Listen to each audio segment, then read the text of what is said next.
You're running a pastry shop. You've got fixed costs of $280 a week just to keep the lights on. Plus, it costs you exactly $9 in ingredients for every single box of pastries you make. So, how do you figure out exactly how much each box really costs you to produce overall? Well, to find that true cost per box, we have to take your total weekly cost and divide it by the number of boxes you actually make, which we'll just call X. That gives us the formula 280 plus 9x, all divided by x. Now, notice how this represents a polynomial expression divided by another polynomial expression. This isn't just some random assortment of letters and numbers. Giving us a way to solve real-world business problems exactly like this is the exact purpose of today's lesson.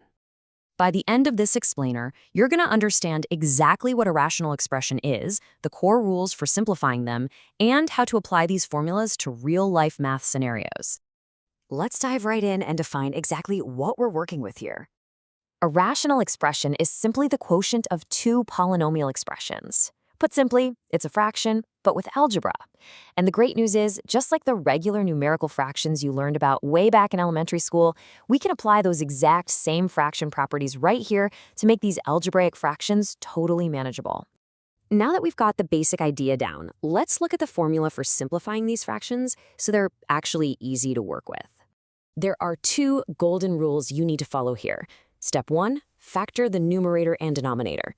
Step 2, cancel any common factors. Think of it like taking apart a machine and removing duplicate parts so it runs a lot smoother. But listen closely because this is absolutely crucial. Factoring must always happen first before you touch anything else. Let's make this easier with an example. Say we want to simplify x squared minus 9 over x squared plus 4x plus 3. If we factor out the terms, the top becomes x plus 3 times x minus 3. The bottom becomes x plus 3 times x plus 1. Do you see the match? This allows us to cancel that common x plus 3 from the top and bottom to get this really clean result, x minus 3 over x plus 1. Now hold on, wait just a second. I know exactly what some of you are thinking. Look back at that original problem. Couldn't we just cancel the x squared terms from the top and the bottom to save time? Absolutely not. That is a huge trap. Only factors, meaning whole expressions multiplied together, can be canceled. You can never cancel individual terms separated by a plus or minus sign. And this perfectly illustrates why we have to factor completely before we start crossing things out. Okay, let's see how our simplifying skills build into heavier operations, like multiplying and dividing. Here are your steps for multiplication. Notice step 1 is exactly the same. Factor everything. Multiplying rational expressions follows the exact same logic as multiplying basic fractions in middle school. You multiply the tops together, you multiply the bottoms together, and simplify. It's really that straightforward. And what about dividing? Well, dividing is literally just multiplying by the reciprocal. You keep the first fraction exactly the same, you flip the second fraction upside down, and then you just follow the multiplication steps we just laid out. Easy, right? Let's step it up a notch. Adding and subtracting requires a bit more work because unlike multiplication, we absolutely need matching basis. Look at a basic fraction, like 5 over 24 plus 1 over 40.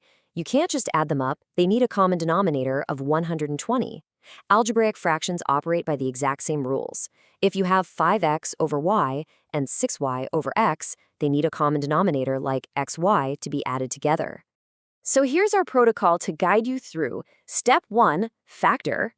Step 2, find the least common denominator. That is the crucial step right there. Then you multiply each expression by a clever form of 1 to get that LCD on the bottom. Finally, add or subtract your numerators straight across the top and simplify. Time for a quick check. Do we absolutely have to use the least common denominator, the smallest one possible, to add or subtract these? Actually, the answer is no. Math is flexible. Any common denominator will technically work, but it is by far the easiest to use the LCD. I promise you, taking the time to find the LCD right now saves you from dealing with giant, messy polynomials that you'll have to untangle and simplify later on.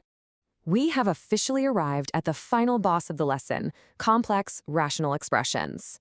A complex rational expression is exactly what it sounds like. It's a rational expression that contains additional fractions hiding in the numerator, the denominator, or even both. It looks super overwhelming. So the most important thing here is to just not panic when you see a fraction inside a fraction.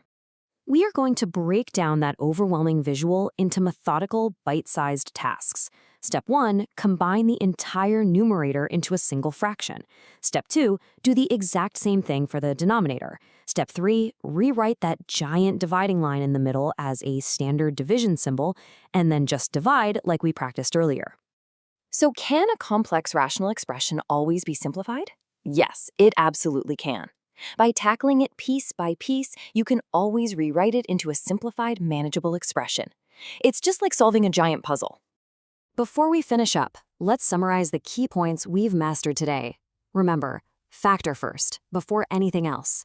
Find the least common denominator for addition and subtraction. Flip and multiply for division.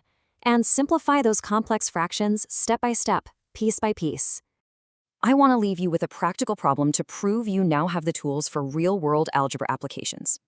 If your yard's total area is 25x squared minus 625, and one sod patch covers x squared minus 10x plus 25, how many patches do you need? You literally just need to divide the total area by the patch area, using the exact skills we just learned. Grab some paper, factor those polynomials, and go solve it. Keep exploring, and we'll see you